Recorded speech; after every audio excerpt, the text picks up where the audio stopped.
Assalamualaikum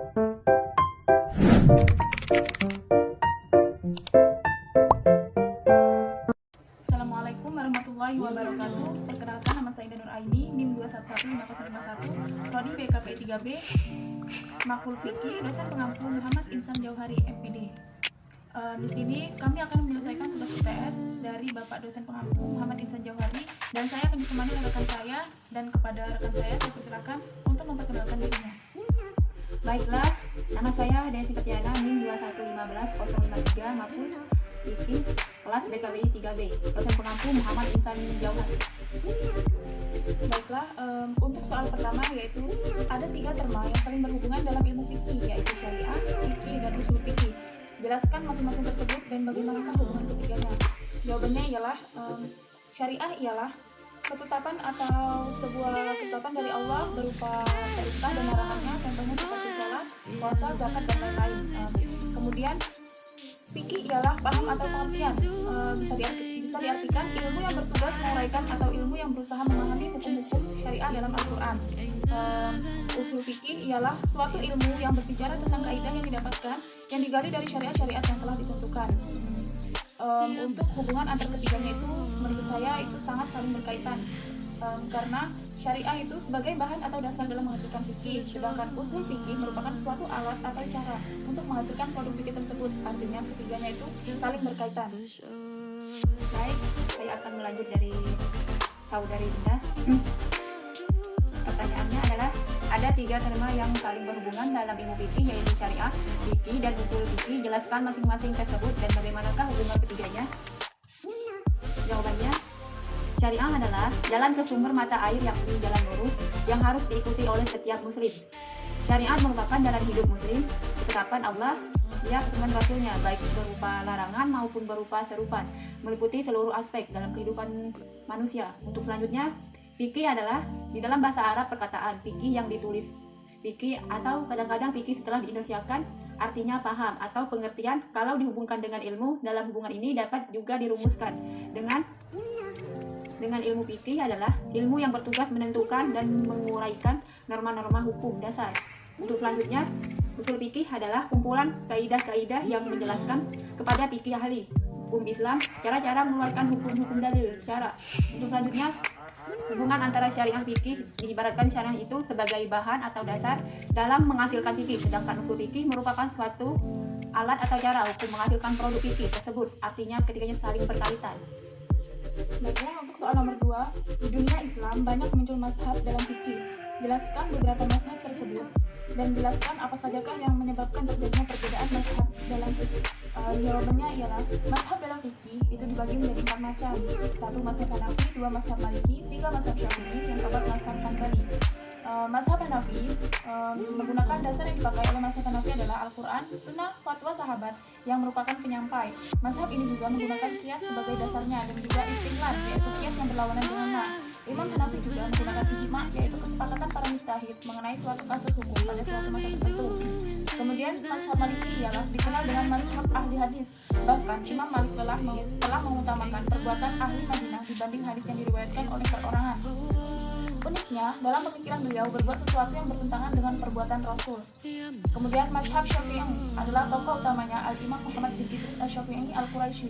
Beliau belajar kepada Imam Malik yang dikenal dengan mazhabul hadis. Kemudian beliau pergi ke Irak dan belajar dari ulama Irak yang dikenal sebagai mazhabul qiyas.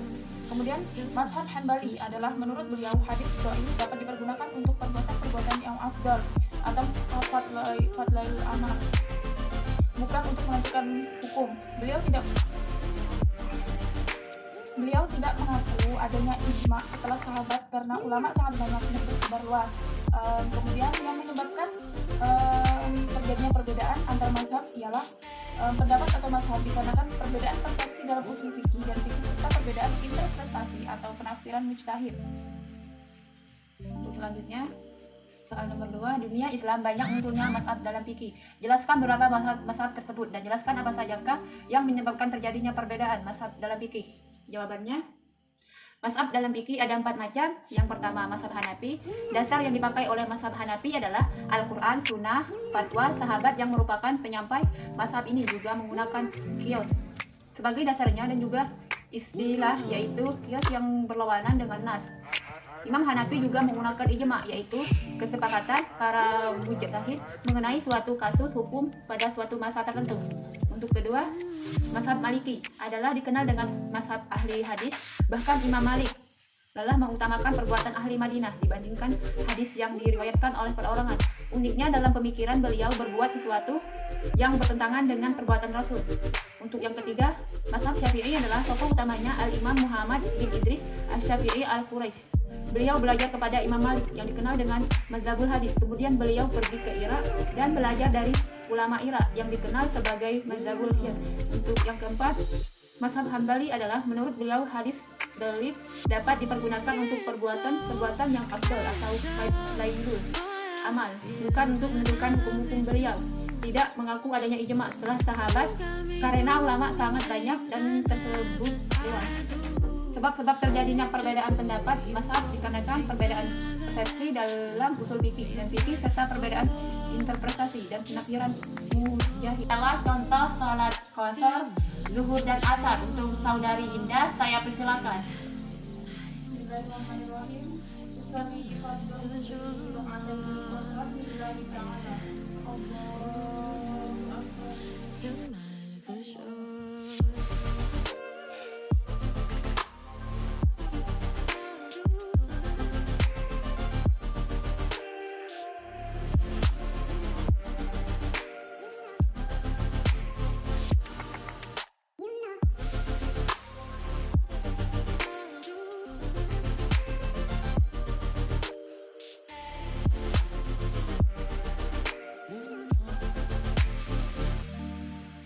Baiklah, berikut ini rekan saya akan mencontohkan sholat qasar asar. Bismillahirrahmanirrahim. Usolli fardhu asri rakaataini qasran lillahi ta'ala. Allahu akbar. Allahu akbar.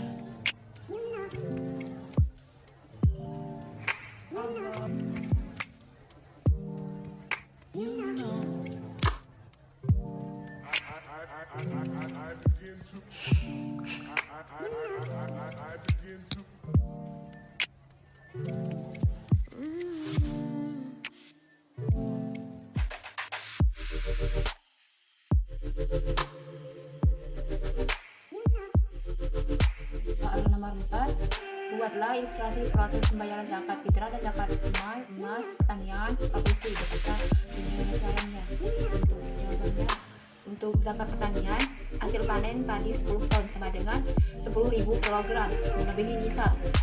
10.000 kali 55% atau 500 kg. Jika harga jual beras adalah Rp 10.000 kali kilogram kali 10.000, Rp 100 juta. 100 juta kali 5% sama dengan 5 juta. Maka zakatnya adalah 500 kg beras atau Rp 5 juta. Untuk zakat profesi, nisab 522 kg beras kali Rp 701 kg beras dijadikan 3.654.000. Maka zakat penghasilan dan provisi yang wajib dikeluarkan setiap bulan adalah Rp 3.654.000. Untuk zakat emas 10 kg sama dengan 100 gram. Harga emas Rp 800.000. 25% kali 80 juta sama dengan 2 juta. Jadi saat ini yang memiliki emas sebanyak 100 gram dan telah tersimpan lebih dari 1 tahun emas. Misal di tahun 2021 harga emas adalah Rp 800.000, emas 100 gram yang Anda miliki senilai Rp 80 juta.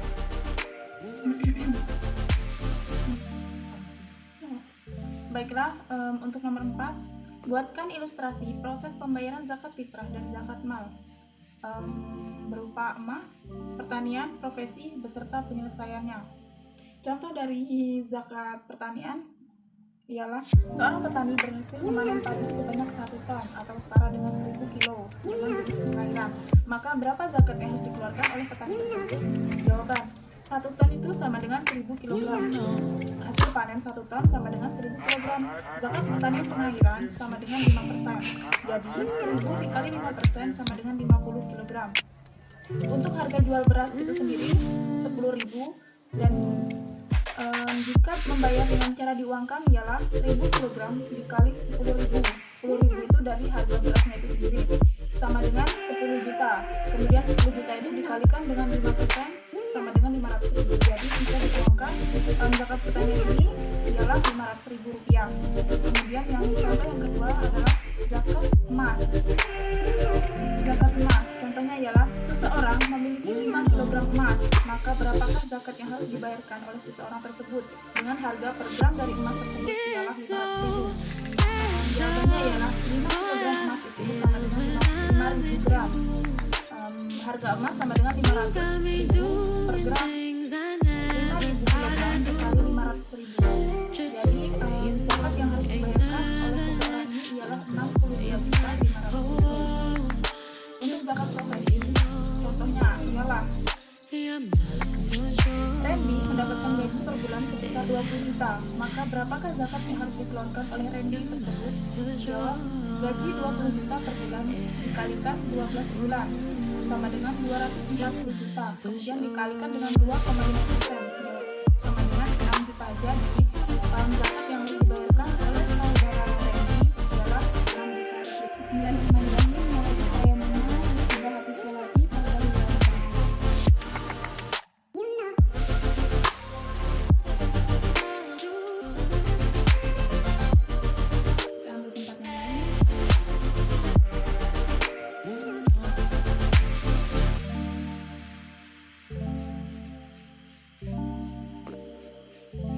Nawaitu tayammum istibati sholatil fardholillahi ta'ala. Aku niat tayammum karena Allah Ta'ala. Letakkan tangan di dinding lalu hembuskan debunya.